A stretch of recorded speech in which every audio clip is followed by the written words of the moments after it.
And at the beginning with Daughter of Water in reverse, it's saying you may have some resistance or some fear or some doubt to remove in order to experience this.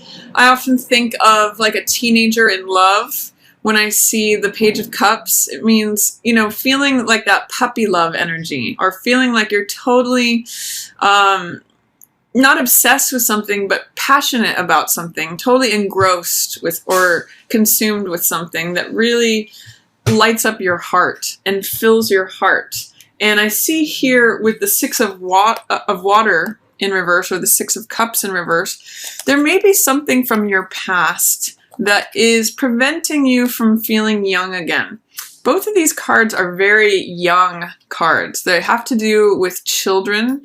They have to do with the inner young part of ourselves. Is there something from the past that you feel maybe drained your cups away, where your emotional energy was spent, or that it brought you displeasure? You know, something from the past that sort of didn't fill your garden, didn't make the flowers bloom. Because the opportunity here at the beginning of April is to see what does make me feel happy, what does make me joyful, what makes me feel like a teenager in love, what makes me feel like dancing and skipping and singing. Is there something from the past that is preventing me from doing that? You know, is there something that is there something from the past that is displeasurable to me? And how can I let that go, or open it up, or make a different decision to hold the water? Daughter of Cups usually has a cup in her hand, which she does here. What is it that I want to keep, and what is it that I want to let go of? And I see the water draining away in both of these, with this in reverse. So what is it that I want to fill my cup with? What makes me joyful? What makes me happy? Where do I want to invest my heart energy is really the opportunity and the question at the beginning here of April. Does it make me happy to put my heart and energy into this thing? And what I see here too is Two of Water, which means love, which means partnership, connection. When I think about nurturing something, you know, if I'm looking at where the water is flowing, it's really nurturing a connection. It's nurturing a partnership, and it's having integrity and vision within this partnership. So it could be a partnership with someone else, or even just partnership with yourself. You know, this can be self-love. So what takes you into the future, Libra? Do you have, with this in reverse, it makes me question, do you have a vision of the future being a certain way, like it's stuck? Or that things are not progressing forward, that there's no new land to discover?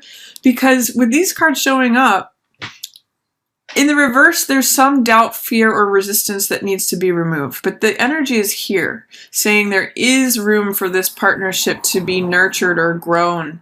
And there is a future here. There is new land to be discovered.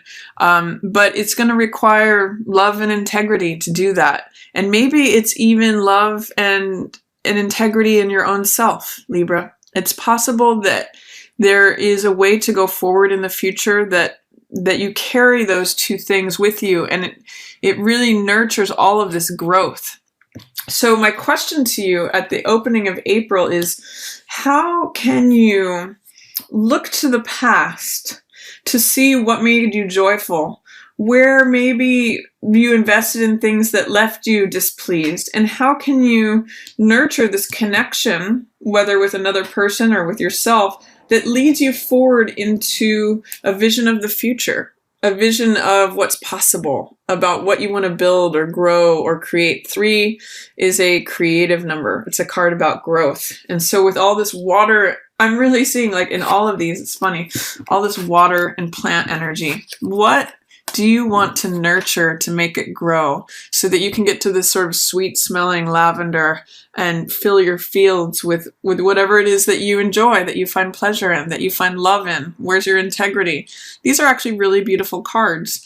But in the reverse position, there may be some doubt. There may be some learning of lessons from the past in order to make sure that you're nurturing love, that you're nurturing connection, again, with yourself or someone else, and that you're nurturing and feeding this beautiful future this vision of the future that you'd like to create. And I see here, in the background, there's all these fields of lavender. So what can you plant and water and nurture to make grow so that you have all these fields of lavender to walk in, Libra?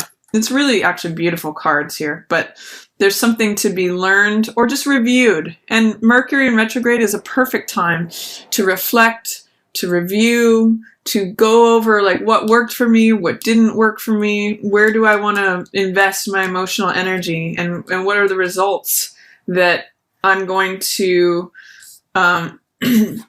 implement so that I get this future that I'm looking for. Really, really interesting and beautiful cards here. Beginning of April for you, Libra. Really opportune moment to reflect and look on the past and make decisions based on that.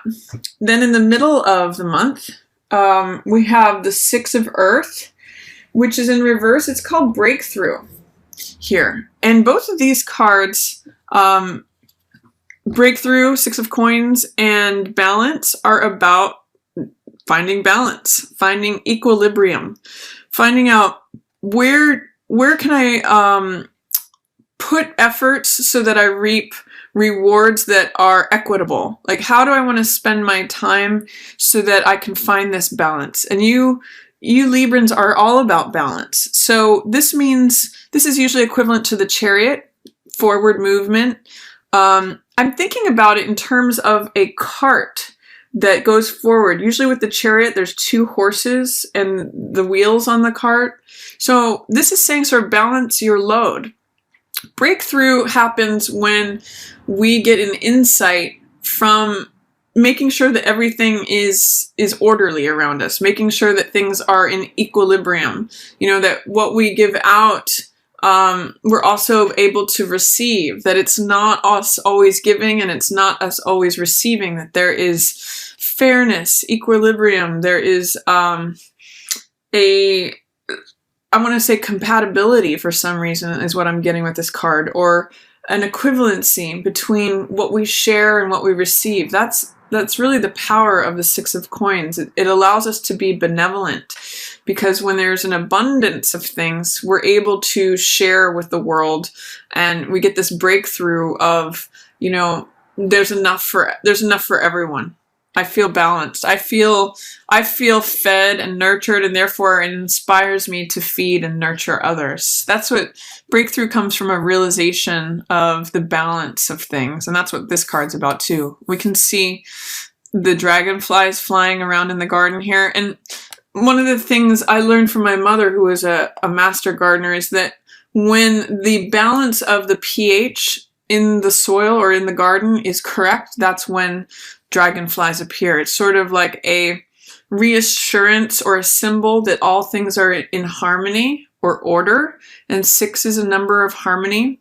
And this is a card about going forward once the harmony is established. So I'm really seeing some beautiful things here for you. Once you make it through of where you want to, once you do some reflection on where you want to invest your emotional energy, you may have a breakthrough about what is balanced, what is like watering enough. If you take the water over a garden, you don't want to put all the water on one side and none on the other. You want to sort of have an even distribution. So having many different parts of your life addressed allows you to kind of go to the next level and move forward. It says, everything's functioning properly as it should. That's where I'm getting the tightening of the wheels on the Chariot. It's like doing maintenance on your car. When things are in equilibrium, you can really progress forward. And that's what finding this balance is about. And it also leads to fullness. This is 3 of Cups. This is celebration. This is saying, I've got more than enough. I'm ready to celebrate. I'm ready to be supported by friends and family. In many decks, this is a picture of 3 women holding up cups and dancing. So it's feeling full. This card is just called fullness. So when we get to that point of like everything's taken care of, the maintenance on the car, the watering of the garden, everything is functioning as it should be. The give and take is in balance. Then fullness comes, growth, 3 is a card of growth. It's a card of creativity, and it means, especially in terms of our hearts, feeling celebratory, feeling joyful, feeling like now I can dance. Now I can lift up these cups and celebrate. It's a real confirmation of what makes me happy. The questions that you may have been asking at the beginning of April, it's a confirmation of, yes, I have figured out what makes me happy, and here it is. I'm celebrating. I'm enjoying it. I've got not only enough water coming in to fill my cup and another's, but excess. So I'm really excited for you, Libra, at the middle of April. Once you kind of evaluate this and decide where you're going to be putting out this symbolic water. What areas of your life are you going to nurture? What needs more balancing? Like, is this side lacking? Is this side in excess? When you find this, it takes you forward and really takes you to this joyful, celebratory, creative space. I also see following that 7 of air, which means this card it represents 7 of swords in the tarot. And it represents sometimes me behavior or cutting corners. In this card, in this deck, it's called futility. And sometimes it's reflective of risk-taking behavior or gambling or feeling like our efforts are wasted. So I want to encourage you, when you look at this, what do you need to cut out that maybe has been a futile use of your time and energy? Like, for example, these are very, very different opposite cards. This one is a card of celebration, fulfillment, joy, creativity, fullness. And this one is futility. It's like whatever actions are being taken, the results are not coming. This is the broken tip of an arrow. It's not even functional anymore. So it might be a good touchstone to think about again, the same thing as the beginning of the month. What fills me up? What makes me joyful? What makes me feel like I've got surplus versus what feels like wasted energy? What feels like I've been putting effort towards it or thinking about it. Sometimes it's even just wasted mental energy. What am I thinking about that is not bringing me results versus what I'm investing my heart in that does bring results, that brings me creativity, fullness, enjoyment, even feeling like celebrating. So these are contrasting cards. And I think for me, it's really a question of where do you want to invest your energy? Since you've come from this place of balance, it results in this naturally. But what else can you cut out that, especially mentally, in terms of thoughts, beliefs, ideas, old, outdated things that are no longer useful, that you can toss away? And I see you coming to a moment of realization of something, awakening to a new truth that, maybe I have been thinking about things that don't serve me, or maybe I want to cut out thoughts, beliefs, ideas that are just no longer functional, that have no longer served their purpose. This gives you an aha moment. This is Ace of Air, which represents Ace of Swords. And it's triumph, it's victory, it's clarity, insight. Like, I always call this card truth, or the truth will set you free. It's usually represented by a single sword, which is the Excalibur sword that Archangel Michael carries. And it basically says that the truth will set you free. When you're in alignment with the truth, it gives you great clarity, and it cuts away all the nonsense, all the futility, all the stuff that is just like excess that doesn't serve you.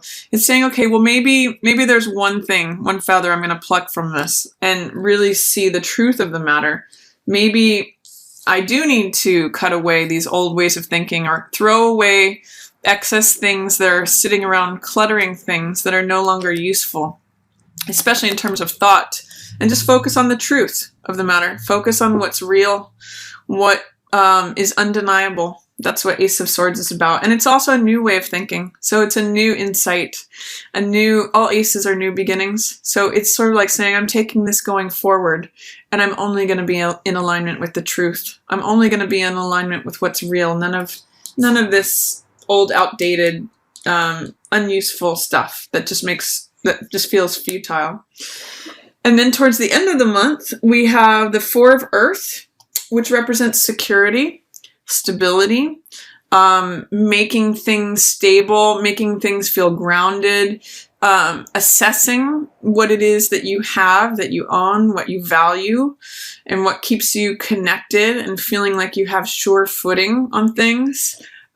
Sometimes when this card comes up, it can represent an over focus on material things, and it can block us from receiving other things. But so sometimes the low side of this is that it can feel a little bit heavy. But ultimately, this is just saying you're wanting to maintain the status quo. You're wanting to keep things in a solid order is what I'm really realizing. And maybe it's even valuing the possessions that you have or the things that you have in your life, whether the things that are valuable to you, even if it's relationships. Usually the things that are most valuable are relationships with others. So this is saying, oh, aha, I have an aha moment. Yes, I really do have a lot of gifts, a lot of blessings, a lot of things that I value in my life. And it creates great security for me.